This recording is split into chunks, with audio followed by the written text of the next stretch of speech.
Thanks for tuning in to the Prime Nostalgia, the podcast dedicated to entertainment from childhood. That's 80s, 90s, the latest 2000s. Cause Prime know it all, and Leeboy be wild, and he's from all that. Dropping gems for you to find, so that's orange, the lightest line. Prime time is all the time. We talking about the classics, and there's so many. That's Leeboy TV and PRIME.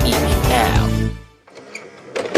Hey, it's me, the LEEBOY TV. I'm here with my guy, Prime, the PRIME. Say what's up to the people, Prime. What's up, y'all? It's me, the PRIME. We got an extra special guest today. Somebody I know him for a while, and someone that you guys are going to get to know. If you don't know him already, he's already been around the world and doing things in entertainment for years. So you ought to know this guy. But if not, you're going to know this guy. That is Mr. Thomas Hobson, or I call him Tommy. Is it Tommy, Thomas? What are you doing nowadays? Listen, everyone, it's so confusing. I make life so hard for the people I work for because it's Thomas in the credits, but no one calls me Thomas in life. But my mom always said, your name is Thomas, let the credits say Thomas. But no one calls me that. So it's confusing. It's always been Tommy to me, but you're right, on IMDb, which we'll be going through tons of your credentials on that particular page. It is Thomas pretty much everywhere. So glad to have you, man. Thank you so much for being part of the Prime Nostalgia podcast.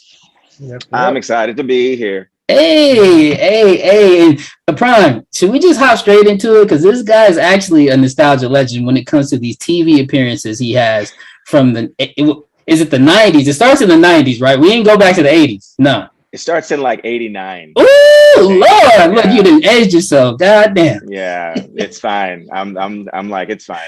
You said I look good for my age anyway, so it's all good. You know? But it starts with 227. 227, which is obviously, up there in the rafters as far as the nostalgic TV show. You didn't know this, Prime? We gotta stop. What's up? Did you say 227 as if you just thought it was just in the 90s? 227 was like probably over in 1990. Well, hey man, you're the expert around here. My bad. I was just being careful. I like to ask questions if I'm not sure. You know what I'm saying? Like, and it's part of the show, bro. Like, you know what I'm saying? I'm building it up. But 227 from the 80s. Yes. Is that where you got your start? Is that the first appearance you had on television? That was my first TV guest spot. My first job was a company. I don't even know if Church's Chicken even exists anymore, but it was Church's Chicken. Oh, still out there, the Honey Biscuits. That was my very first like commercial I ever booked.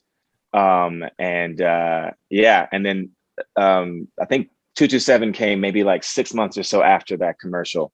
I can't watch it because it's hard for me to watch 6-year-old, 7-year-old me just not being great. Right. I mean, doing the best I could, but it was my first time on TV and I was laughing at jokes before they happened. And I just, I've gotten much better, I hope, since then. But no, you got better. Come on now. Yeah. Give yourself some credit. Yeah. Look, it's funny because go ahead. No, I was gonna say I just saw. I don't know her at all, but I saw Regina King at a TV Academy party right before the pandemic, and I was like, "Listen, you have no reason to remember this because I don't remember it." But right. My very first TV credit was 227, and she was like, "You're right. I would not remember that, but that is awesome and congratulations." And I was like, "Yeah, no, it's really cool to meet you." Officially, all the great things you're doing. Yeah. And I was gonna make the joke. You don't know nothing about Church's Chicken because you like hella swole right now. I know you don't be eating no like fatty chicken and biscuits the way I still get it in. So you on your health kick. I know. Listen, my dad told me when I turned 30. My dad said, on top of the actual gifts that my parents gave me for my birthday, my dad was like, "Here is my like life gift to you." He's like, "You're 30 now. Things are about to slow down. Okay." He said you're gonna wake up one day and you're gonna have a little belly on you and you're gonna be a little older and you're gonna be like, "What the hell happened?" He said, "So I'm just letting you know now because gotta love him. I love my dad so much." He said, "Because you're a little vain. It's not your fault. It's you're an actor. It's what you do for a living. You got to think about your body and all those things." He said, "But just start working out now. Start making the habits now so that you can still have the bad foods when you want them, but you already have, so, and also now I do teach, I was just taking spin classes at this place called Sweat Cycle here in LA. And like a year and a half, 2 years ago, they were like, people like you, would you ever want to teach? And I was like, well, I'm acting, I got this career. And they were like, we'll work around it. When you can be here. When you can't, don't. And my dad again was like, they want to pay you to stay in shape. And I was like, oh, that's, yeah. Hey, Dad's a smart guy, man. Yeah, Dad's a smart guy. He's a good man to have on your team. One that I was personally jealous of, and this is you coming up. I think we had already maybe spent a little bit of time together, and we'll talk about AGC briefly later. Amazing Grace Conservatory, if you guys don't know, is where we got our start, at least together as far as some of our training. You was already in 227 probably before AGC, but oh yeah. you was already on your way. But when you got to play Michael Jordan in that damn American Hero television show, and look, can we just start by saying you had no business being goddamn Michael Jordan? I had no business being Michael Jordan. I was so mad. I was so mad during the audition process. I was so angry because I was a soccer player. My team was in like the playoffs. And for the first audition, I had a game that started almost at the same time. And so with the 2 hours almost of traffic to get back to Upland, I got there for the second half of the game. And I was like, for a role I'm never going to get. Right. And then I got a call, and then I got a call back. And the same thing happened. And this time I made it back for like the last 20 minutes of that game, and we lost that game. We were out of the playoffs. And I was like, if I'd been here the whole time, we would have won. I look nothing like him. I'm not good at basketball. This is so dumb. And then my mom the next morning was like, you're never going to believe this. You booked it. And I have a picture. It's one of my favorite pictures from my whole career. It's all of the Michael Jordans lined up for a press shoot. Little Michael, and then 8-year-old Michael, and then teenage Michael, and then adult Michael. One of these things is not like the others. I stick out. I stick out like a sore thumb. It is hysterical. Pick out which one's the light skinned Mike? Like what? Pick him out. Look, that's him right there. And he went from me, and not just me, who was like maybe 5'5" or 5'6" at that time, right, to the adult who played him. Michael. Yeah, there's only like that. Michael, who it was like 7 or foot taller than me. That is the funniest transformation though, because it's like you got teenage, then he built and it all happens in a montage. It's all in a montage. It's like I'm dribbling and shooting and scoring, and then it's just a fade to black, and then cross fades, and then he's there going to college. Yeah, he's going to North Carolina. But you definitely played an integral part in Mike's story. As far as not making the varsity team, which people hear about that legend all the time. So great to see you on screen portraying that part of Mike's life. Like I said, I was jealous. I was a big, basketball fan, and you got to play Jordan. And then, some of our other friends got to be in Space Jam from AGC. So it was like right off the back of me being, mad about that.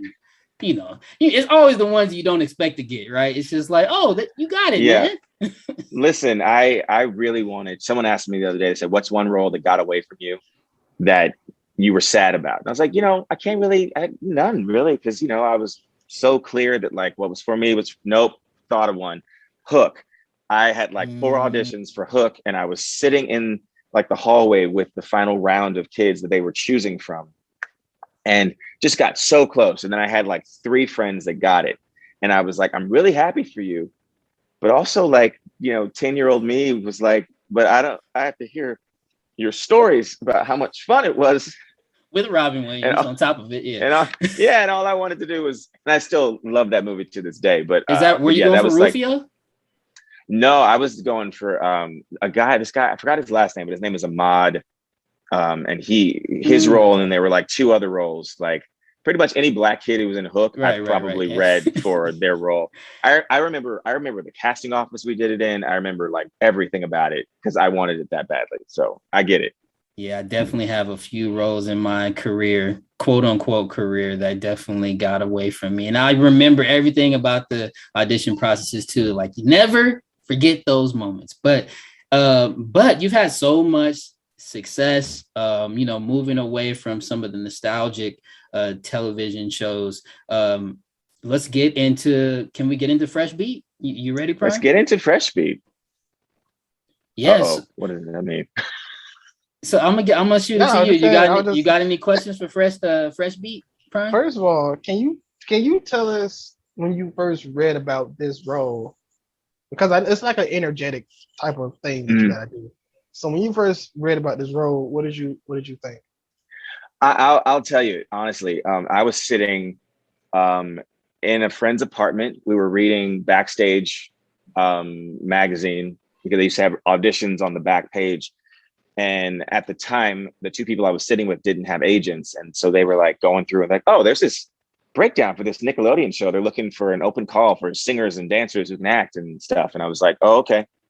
And they were like, you should go. And I said, no, I just graduated from Yale University. Like I've done Shakespeare. I'm a very serious actor. And the next day for the open calls, they called me and said, where the heck are you? Get your butt over here.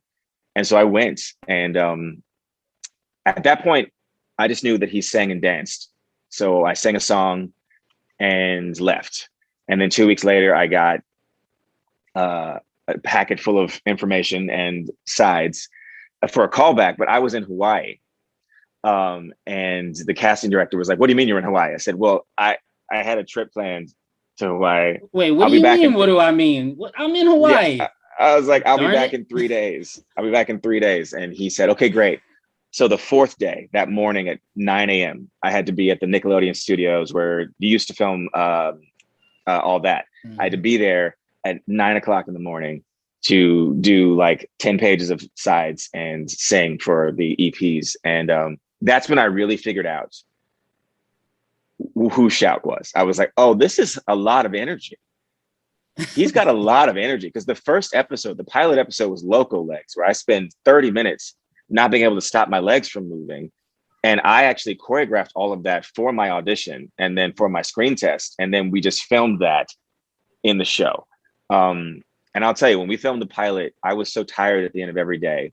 There were a couple of nights when I legit just passed out and I would have to get in the bathtub and like soak my legs because my legs were dead.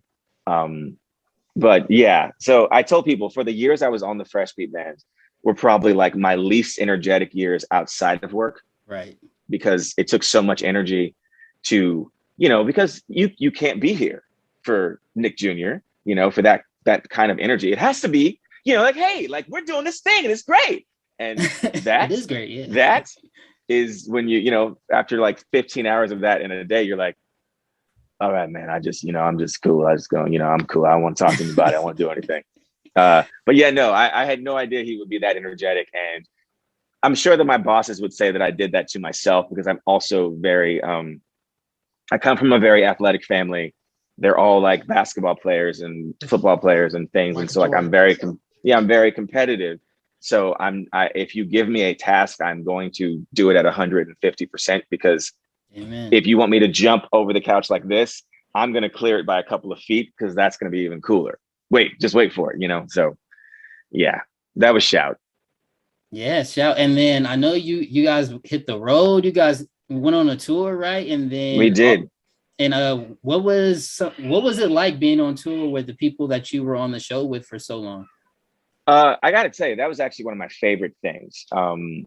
It was great because, when you film a TV show, you film it in a bubble. And so you really, unless you have a studio audience, which the Fresh Beat band did not, but so we didn't get feedback from the target audience. We knew people were watching it because the network kept ordering more, but I didn't know until we went on tour. I had no idea how special the thing we were doing was.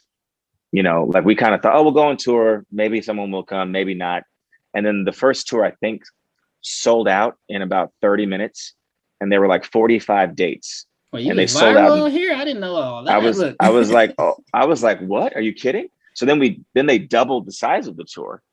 And we started doing 2 shows in each place. And that sold out. So our first tour was, I think the New York Times called it Beatlemania for children. Wow. And it was just a really humbling and overwhelming experience. Exhausting. Living on a tour bus is not easy. Luckily, I really liked my castmates and we're still very close. So living with them wasn't difficult, but just like, I missed so many things, like I told someone, my grandmother turned 80 and my whole family was in a restaurant and in LA, and I was in Louisville, Kentucky, talking to them on FaceTime, but it was worth it for the things I got to experience and the people I got to meet. And I'm shockingly really good friends with a lot of the parents and kids that I met on tour. Wow. A lot of the Make-A-Wish kids, a lot of, the kids who were dealing with cancer, or, their parents were overseas fighting in a war, or, those really special stories. And I've kept in touch with a lot of them. And it's really, for me, validated that experience. And it's made the Fresh V Band in my mind something really special. Because I think when I was in the middle of it, I couldn't really appreciate it. I was just sleepy, and then now I'm like, man, it's a really special thing. And it's nice that like now, like, 18, 19, 20-year-olds will come up to me on the street and be like, I used to watch you when I was a kid, man. And I'm like, that's very cool. That makes me happy. I love the Nickelodeon family. I've said to my bosses now, it's like, I left with a great feeling. We were a TV show. We were a touring entity. We had top selling albums. We had merchandise. We had a cartoon, so like when it was over, it didn't feel, I was sad to not see everyone, but I also felt like we really got to do it. Like we did everything. And so I left the network and was like, okay, let me build my resume with other things so people can know the full, 360 degrees of me. And, in the middle of a pandemic where I found myself really getting to stretch my wings and play some really different kinds of roles for myself, I booked the most unique role of all, which is the dad on a sitcom. And I was like, oh, I'm there already. I didn't even realize I'd reached. When the audition came in, I was like, I'm a dad? Really? I think this is a perfect time for us to just mention Amazing Grace Conservatory. Before you get there. Let's do it. Okay, Prime. Okay, before Prime. you mention, You're gonna interrupt my whole transition. All right. I'm gonna just say this is an ongoing thing. It seems like he gets everybody from AGC just to talk about AGC. Oh yeah, a little bit. Just so they can tell him, just so they can say how good he was on the show. I feel like I think I'm catching on. I'm catching on. Oh, that's what you wanted to stop me to say. I was fired at AGC. I ain't gonna lie, but Tom, he was a little bit older than me. I definitely looked up to him. Everybody else, I had beat out. So it's always two things. It's either AGC so they can tell you how good you is, or you don't like Kyla Pratt because she took your award. It's one of the two. Hey, relax on that. I'm figuring it out. Why you gonna bring that up? Two. It's one of the two. But no, I was gonna say I knew Tommy, and I remember him most from Little Shop of Horrors. He played Orange Scrivello, DDS, which is the dentist, obviously by DDS. If you didn't get that, and you split that with my cousin Chris too. But you had the voice. You had the voice. Obviously Chris knows that, so he ain't gonna take. Oh no. Listen, that's my buddy. I've known Chris since I was 6 years old, and he was 8. I met him on one of my first auditions, so we're good. Yeah, because I wasn't supposed to split that role with him. It was his role, and then he was like, "Oh crap, prom is one of the nights, and I want to go to prom." And so they asked me if I would cover for him for one night, and I said sure, which was the second weekend of the show, not the first weekend. And then he booked like a huge commercial or guest spot or something, and was like, "Oh, I can't do opening anymore." And so the Saturday of opening, who had never run the show, they told me Friday nights. I never even rehearsed it because I was going to rehearse the next week. I came in, I got one run through, and then we opened the show. And I was like, I can't believe that happened. I can't believe I did it. And it was one of those great lessons, those many, many AGC lessons where I'm like, oh, this has happened to me in my adult life so many times. And I'm like, I've already been through this. No need to stress out. I got it. And that's why Prime, I always want to highlight it because, Amazing Grace Conservatory under the tutelage of Wendy Raquel Robinson, also Tracy Lamar Coley, Denise Dowles, and others. Yeah. Can't mention everybody, but, those are some of the main players there. Definitely created a culture that was competitive and made us so good, made us so much better and ready for this industry. So I always like to give them a shout out when I can. And I'm sure they played a part in, in your personal development and career. Obviously, we was driving all the way from Upland to go up there. So It was important to us coming up. It was very important. Listen, my parents were like, "Oh, we got to get this kid around some black people because he's out here in Upland." That part And too, yeah. I went in for a dance call for something, and it was freestyle time, and all my freestyle moves we found out at that dance call were like 2 years old, and my mom was like, oh, "Okay, well, we got to find a school that's not in the suburbs." Boys doing the Cabbage Patch in like '94. And it was definitely in the hood. Shout out to Crenshaw and Adams. We was out there. Shout out to Crenshaw and Adams. Prime. I think that's a good spot for us to go to break, unless you have anything before we take some time. And we usually like to ask our guests to recommend a song that they would like everyone to listen to, whether it's Fresh Beat, whether it's from Orange Scrivello, anything, whatever you can think of. Give our audience and our listeners something to check out. Okay. You know what? Those are actually very good suggestions. You should listen to You'll Be a Dentist from Little Shop of Horrors because it's just such a fun song.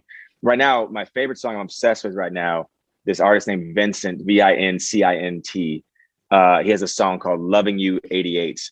And it's a pretty, that whole album is great, but that song is great. Dope. Okay. So yeah, we'll put that on, and then make sure you guys come back because we're going to be talking about that girl Lele. This is Bryce right here. He's playing a dad, y'all. It's crazy. We're getting old out here. Or at least I am. I ain't gonna speak for Tommy because he still looks great. He look better, just as young as me.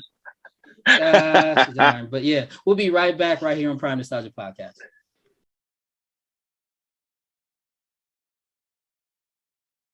We are back right here on the Prime Nostalgia Podcast on Leeboy TV. This is Prime, and we got Thomas Hobson, excuse me. We going by his accredited name, Thomas Hobson. I feel like Thomas Hobson is a name that you got to wear glasses and you got to say Thomas Hobson. Thomas Hobson. That's for later on in life, right? When he's on like Silence of the Lambs Part 5 and stuff. Like, come on. Oh man, but I mean, do you plan on doing any? I mean, in fact, before we get into that girl Lele, I must say, in between your first stint on Nickelodeon and where you are now, you've done a tons of, well, you had some TV appearances. In fact, you're on a couple shows. You did Paz Raz, Live from 8th Dimension, Sherman Showcase, where you were a dancer, but you also did a ton of short films, one of which you actually have a credit with your sister, Tiana Hobson. That was award winning. So what was it like just keeping it fresh as far as the short films and getting some of those adult roles in between now, leading to, you being a dad? Yeah. So I'll tell you, it was rough because when we finished the Fresh Beat Band, I was burned out. I was just like, man, I'm so tired. It was a wonderful like 4 or 5 years, but it was like a nonstop grind, and my body was kind of broken down and my immune system was wrecked, and I was just like, oh my gosh, I just want to do nothing for a while. And actually I considered, not forever, but maybe for a while, stepping away from acting. I thought, maybe producing would be fun. I realized doing the Fresh Beat Band that I've been doing this so long that my brain actually is a producer's brain. Right. That I would have thoughts and say things and they would already be in motion. They were like, oh no, we just said that. Yeah, you're so right. So so my sister and I produced a movie together, and I just wanted to have the experience. And it was everything I thought it would be. It was fun. It was exhilarating. It was awful. It was hard. It was terrifying.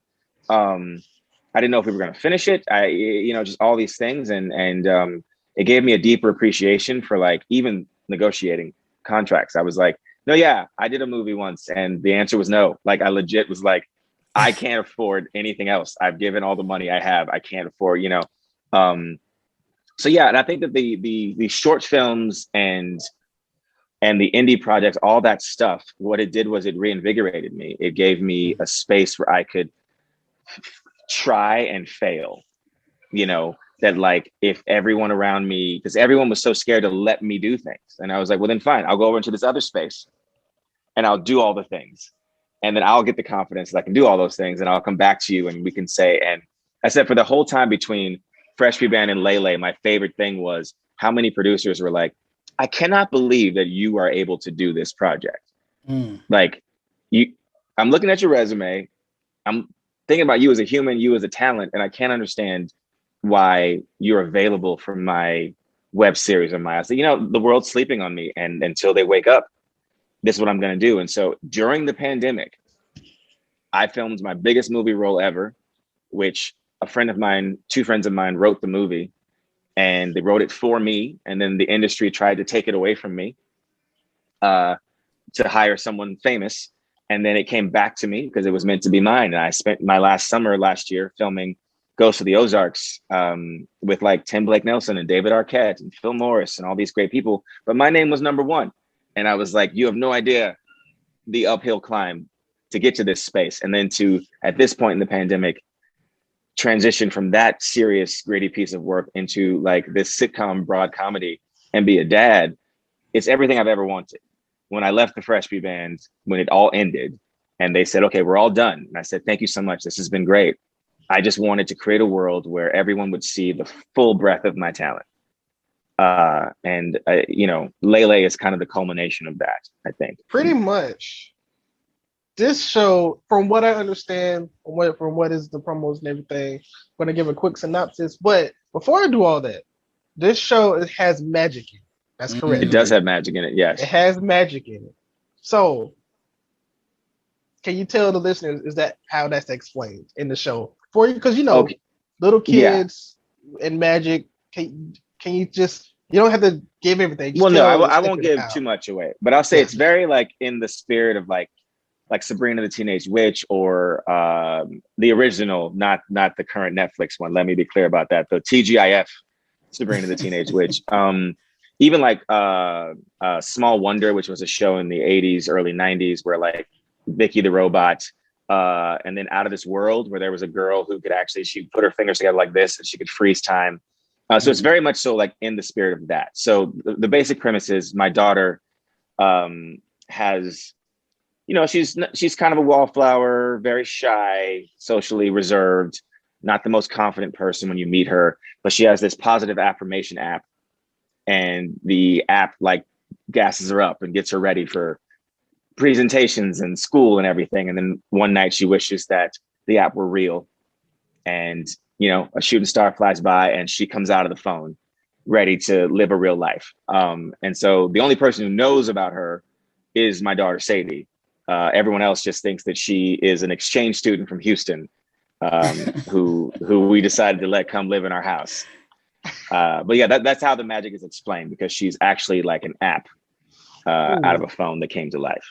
And then Sadie is played by Gabrielle Nevaeh Green, who is a friend of the show. Also, all that cast members. All that. Shout out to Gabrielle for sure.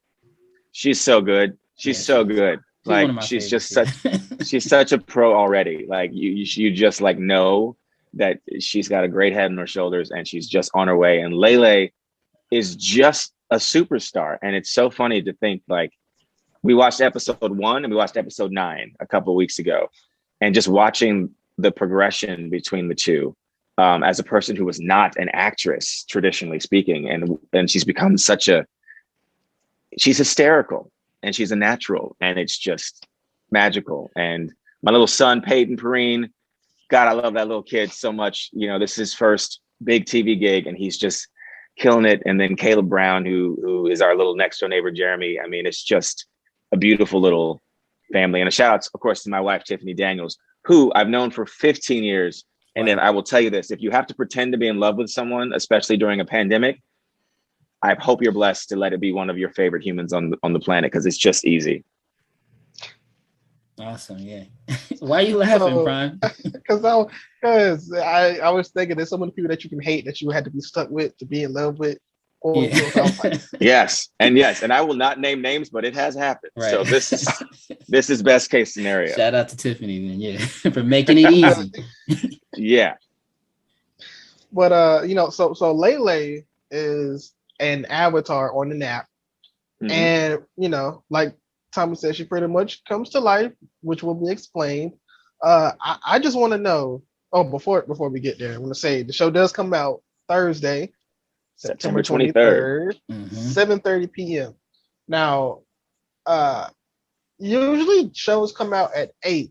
How do you think the 7:30 spot will differentiate from the usual?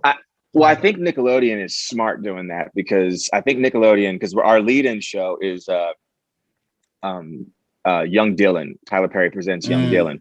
So he comes on at 7, we come on at 7:30. I think it's actually kind of genius because Thursday is a very competitive night of television. All that television starts at 8.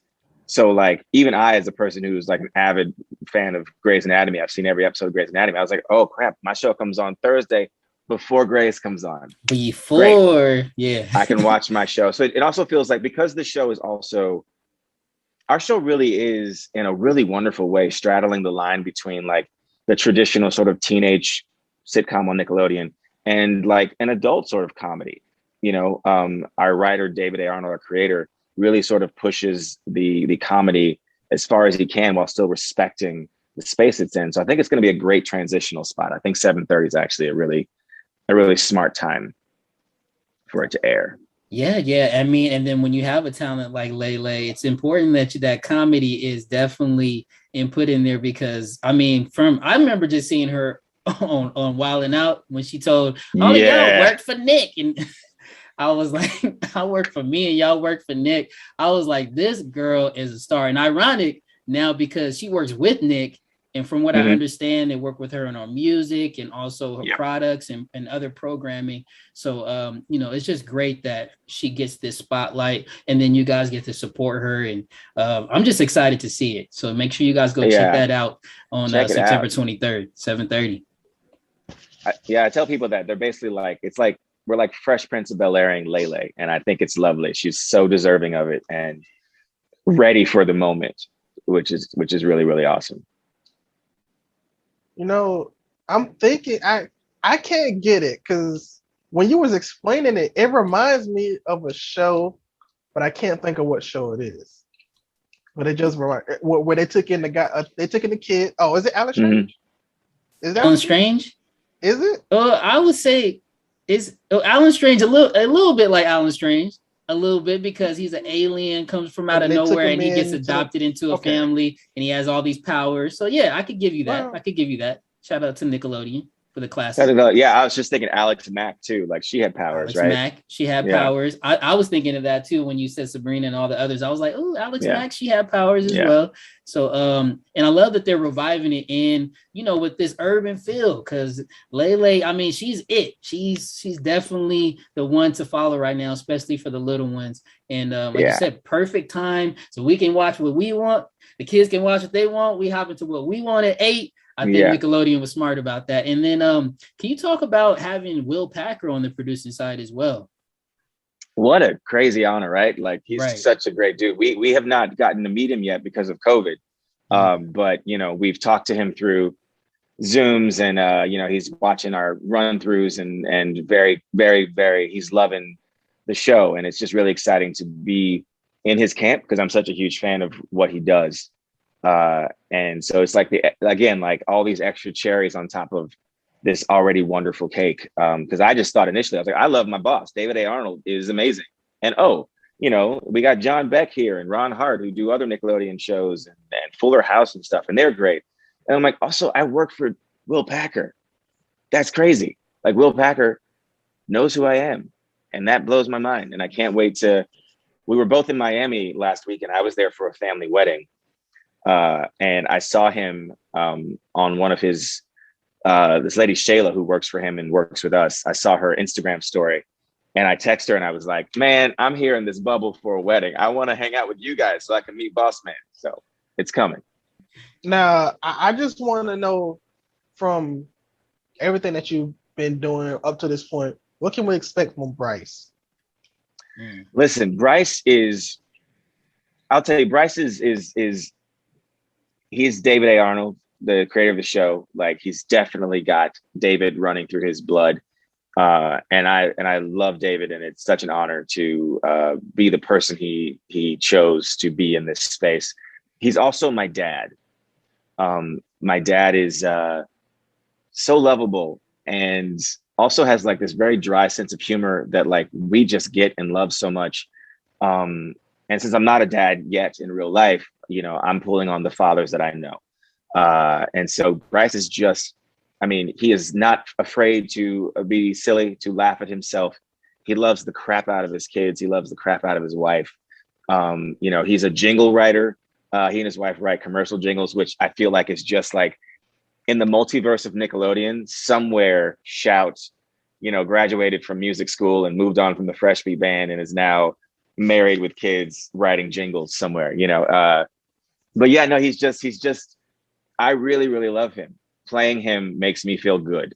Like I go to work and I'm just like, oh, I get to be in Bryce's skin, and it makes me happy. Like he wasn't the jock in school. He was the theater geek. He was, it's just like, I was like, yeah, right here. I got you. So. No. Real quick, I gotta say this real quick. If your dad was Bryce, does that make me Lele? Because y'all kind of took me in a little bit. Y'all was dropping me off at school and taking me to AGC, so I feel like Lele right now. So yeah. And like Lele, you were loved by the family. Unlike Lele, you're not an avatar from an app, so that's good. Not yet. You never know. Not yet. Prime, go ahead. I was just gonna say, as far as Nickelodeon dads go, where do you think Bryce can rank? Like, where do you think the height is for Bryce? You just automatically want to be the best, or you think you want to climb up to it? Where do you think that is? Listen, I'm not gonna lie to you. Bryce is coming in pretty hot. He's coming in smoking. He's firing on all cylinders. Okay. I do think what's interesting is I did my research because I was going and looking at all the dads on Nickelodeon, and I was like, oh man, there's like right now. I can't think of his real name right now, but Cole from Martin. Payne. Thomas Payne? Carl Anthony Payne. Sorry. Payne. Yeah. So he is the dad on Young Dylan. Mm-hmm. And I was like, are we the two black dads on Nickelodeon? That's kind of awesome. Like, if you had told little kid me that I'd be a dad on the network with Carl Anthony Payne, I would have been like, what? And I looked him up and I was like, oh, he's like older than me. And his TV kids are younger than me. Are younger than my kids. Okay. But I think Bryce is going to come in pretty smoking. I think that I'm making a prediction because I want to put it out into the universe, but I really do think that I think people will be surprised how much they love Bryce and Trish. And that's my wife. And I think that with Nickelodeon allowed David to create some really sort of fun, fully engaged, fully formed parents who have lives, who have humor, who have, who are on the ride with the kids, completely aware of what's going on, except for the big secret about Lele. But, we're not just parents who show up and are like there for the butt of the joke. We are, in fact, driving the comedy with the kids. And it's been really, really fun. So to say, I think y'all got to watch out for Bryce. Bryce is going to come in real fast and become a favorite. Okay, we're gonna be ready. I mean, you got some big shoes to fill. I mean, Prime, what's your favorite? I just real quick. We gonna poll you. I know it's about put time. Me on the spot. Okay. Yeah, we're gonna put you on the spot. What's your favorite Nickelodeon? Roger is a good one. Roger Rockmore is a good. I knew you was gonna say Rockmore. That's the first one I could think of, but sure. I already knew that was coming. So, so I must ask, because you went from this, obviously we talked about it, you went from this quote unquote kid series with Fresh Beat, and now you're in a more mature role. We don't know yet. Actually, we don't even know how mature it is. It might be crazy as hell, but, and we'll find out. But in your personal life, I know that you're a huge advocate for the LGBT community. And so what does it say about Nickelodeon and your own talent that they will allow you to play or cast you in this role? Did you earn this role to be in a traditional family?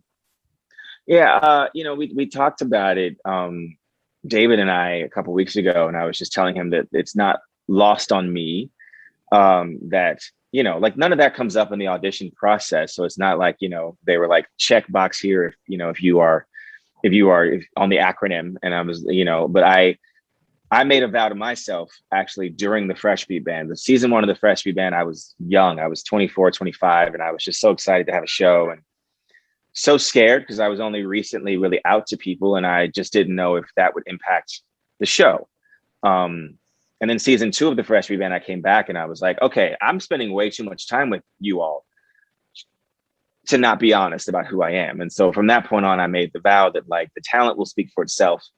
And in the same way that everyone else gets to live in their truth, I get to live in mine. And I'm not going to fake pronouns or not talk about my partner. We're just going to live, and the talent will speak for itself. And David, we got into a deep conversation about it one day, and David was just like, it's never been a thought. I didn't know, and then I found out, and it never has been a thought. You have at every turn. He said, I had high expectations for who this character was going to be because of how close it runs to me. He said, and I thought no one would get to that space, and then you have actually surpassed what I hoped this role would be. And I told him, I was like, I said, there's a little kid in me who believed that this kind of space would never exist for me because of the thing we're now saying is just not important. You know, it's as a part of me, as my Blackness, as my talent, as my everything else. And it's the talent that matters here and not anything else. And I think it's really, really great. And I'm really honored because, you know, I have been very lucky. Most of my career has been me playing straight characters. It's actually weird when I play gay characters. I'm like, oh man, okay. How do I, because I also understand that like the way that I exist in regular life for a lot of people that aren't around LGBTQ people who have very sort of stereotypical ideas of what a gay man looks or sounds or acts like, not realizing that like gayness is not monolithic. We are a spectrum in the same way that my Blackness is a spectrum, in the same way that, you know, but that like me sometimes as myself in TV and film was not enough to be gay. And so finding the balance when it is time to be gay and sort of saying like, this also is a part of that experience, in the same way that when I was younger and no one would hire me for certain kinds of Black roles because I wasn't physically dark enough, or, you know, like he talks white. Yeah, and I'm like, no, these things, I'm like, that's why I'm acting. I didn't get into acting to be myself. I got into acting to be other things. And like, I do think like there's some alternate universe where like Tommy Hobson is hanging out with his wife and his kids, you know, it's just not this one. And it's such a natural space to be in. And I'm just overjoyed that not only do they let me do it, they don't care. It was never like even, you know, a thought in their minds that I could not do it, which I think is where we're heading.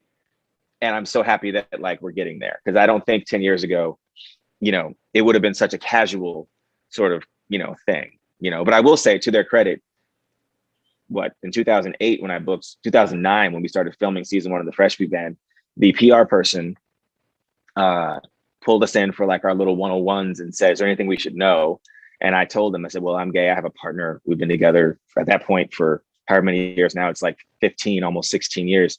And I'm not, you know, I'm not trying to hide it. I just want to live my life. And to her credit, she said the network does not care and actually would only want to ask you how open you want to be about it. Because if you want to be completely open with it and, you know, do interviews about it, we'll facilitate those for you. If you want to keep it to yourself, that's your business. But whatever it is you want to do, you know, we're here to facilitate that. And they've been that to me for over 10 years now. So that's great.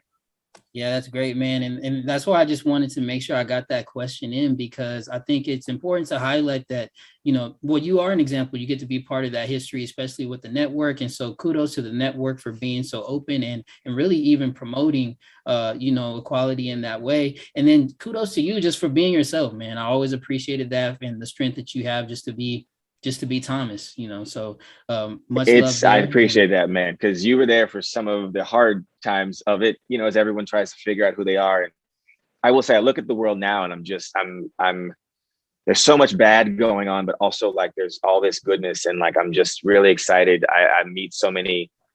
I will tell you one thing. When I was doing the Fresh Meat Band, I was like, you know, these characters don't have ages. They don't have, you know, they don't have sexuality. They're not dating. They're like, you know, so all of that doesn't really matter. But at some point, maybe one of these kids who love this show will grow up and find themselves in the space that I was in when I was a teenager or in my early 20s. And I was trying to find anyone or anything that I could relate to that looked like me, that would let me know that I would be okay. And that all the dreams I dreamt for myself, I could still have, that maybe one of those kids will find me. And the last like year or so, it's starting to happen where like the older kids are getting to an age where, you know, they're finding me on social media and they're like, I just want to tell you, like, don't want anything from you. I just want to tell you that you were my favorite on the show.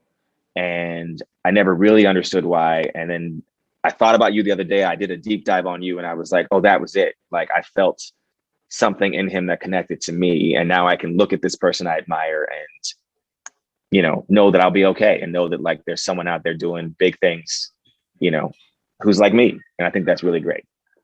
And then the way you're learning these lessons in the entertainment industry now, do we get these same type of life lessons on That Girl Lele? Because I'm just thinking about you've compared it to Fresh Prince, and I know there's some heavy stuff on there, but yeah, well, you know, listen, what do the as heavy as parents we and can kids get get from it? Yeah. yeah, as heavy as we can get on Nickelodeon, because, you know, Fresh Prince was a primetime NBC show, so they could definitely dig a little, you know, go a little deeper into those spaces. But, you know, I think what's great about this show is that like, and I mean this in the best way possible, you know, for anyone who is not Black, but it is like unapologetically Black. Love you that, know, yeah. like we celebrate every sort of facet of Blackness and all of its complexity, all of its wonder. We talk about Black hair, we talk about Black family, we talk about Black church. And it is not as dark as like, you know, that episode where, you know, why don't he love me, man? Well, you know, no, we don't get that dark because it's still Nickelodeon. But you know, we get as close to that as we can to keep it real, and then finding the humor in that, you know. And so like, yeah, I'm excited to do more of it, and hopefully, you know, season 2 of the show people watch and we get to do more and we get to keep peeling back the layers. David, Ron, and John are so good at finessing those moments so that you can get all of the. We still in the Fresh Meat Band too. We used to call them little moments. You know, like you don't want to be sad on Nick Jr. because you don't want to bring the kids down, but these real things happen, and so you have to give them a moment, and then you have to get out of it. You know, and so we're still in that sort of space where these things happen. We find the comedy in them, but when it's over, the lesson has been learned. And I think that people actually learn better when they're laughing. That's my personal opinion. Because you got to really listen to get the joke, you know. And I learn best when people are making me laugh. So that's awesome. And I'm sure there's going to be tons of laughs on Lele, but go ahead, Prime.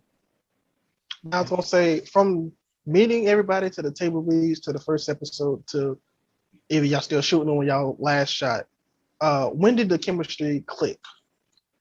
I'm going to tell you, almost instantly.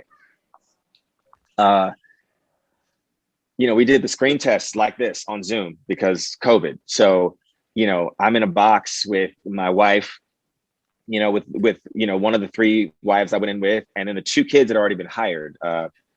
Gabrielle and Peyton, who plays my son, they had already been hired. So they brought them in to read with each combination of parents. And that we were the last combination of people to go in. And there was just instantly something magical. And it's probably because I knew Tiffany and I didn't know she was going to be in one of the squares. So when she popped in, we both lost it and just started talking to each other and forgot anyone else was there for a while. But I think because she and I were so close, everything else just came sort of naturally, you know. Yeah, so it took, I mean, by the time we filmed the pilot, like I was calling them my children. And I was joking with someone earlier today that like, it drives my friends and family crazy. They think it's cute, but they laugh at me because I'm like, well, my son the other day said, he said, you know, oh my gosh, my son's mom is on this commercial that's running all the time. It's so great. You know, my daughter's mom said the other day, and they're like, what? I'm like, I'm sorry. It's just, they're like, you know, they're my kids. I love them. It's family. I worry about them. I hope they're okay. And, you know, I have my 2 kids on the show, and Lele's not my kid, you know, but she lives in the house and she's part of the family. And so I call her my TV daughter. And, you know, Caleb, who plays Jeremy and lives next door, you know, he's our little white neighbor. And I love him so much. He's so funny on the show. He's so funny off the show. Yeah. So it didn't take any time at all. And everyone was really, the executive producers were all, I remember after our first day of filming the pilot, one of the EPs said, it should have taken like 6 months for you guys to get to where you are right now. And I was like, yeah, no, it's just, instant. You did a great job of lining up, and we look like family, which I also love, because sometimes on TV you watch a show and you're like, who is that? Who daddy that is? What? Sort of like you in the Michael Jordan story. Sort of like me, full circle. Sort of like that. And so I can say I'm sold, especially, asking that question about the life lessons. I knew, Nickelodeon always sprinkles a little bit in there, but to hear you talk about it being unapologetically Black, knowing, the talent that Lele possesses. The only other cast member that I've met is Gabrielle Nevea, and I love her to death. So I'm just so excited to watch this. Remember, on September 23rd, Thursday at 7:30, you guys make sure you tune in. I know I'm going to be tuning in with the kids, and I just can't wait to get me some of this Lele. She ain't lay low. It's Lele, okay? Lele. All that Houston. Thank you so much, Tommy, for coming through. We appreciate you here on the Prime Nostalgia podcast. Yep. It was a long time coming, but this is the perfect timing. So we can't wait to release this and get everybody ready for that girl, Lele. I thank you all for having me. I'm glad it all worked out. I was like, yeah, we're gonna make this happen. Absolutely. And you stuck to your word. It's great now. Yeah, because we're done filming. So I'm like, great. I have time. Let's talk. Yes, this is awesome. Awesome. And then, like we always say, Prime, what do we say? Give it to them. Prime time is all the time, baby. We out of here. Peace. Prime Nostalgia. Thanks for tuning in to the Prime Nostalgia, the podcast dedicated to entertainment from childhood that's 80s, 90s, the latest 2000s, because Prime know it all, and Leeboy be wild, and he's from all that, dropping gems for you to find, so that's orange, the lightest line, prime time is all the time. We talking about the classics, and there's so many, that's Leeboy TV and PRIME. Ow.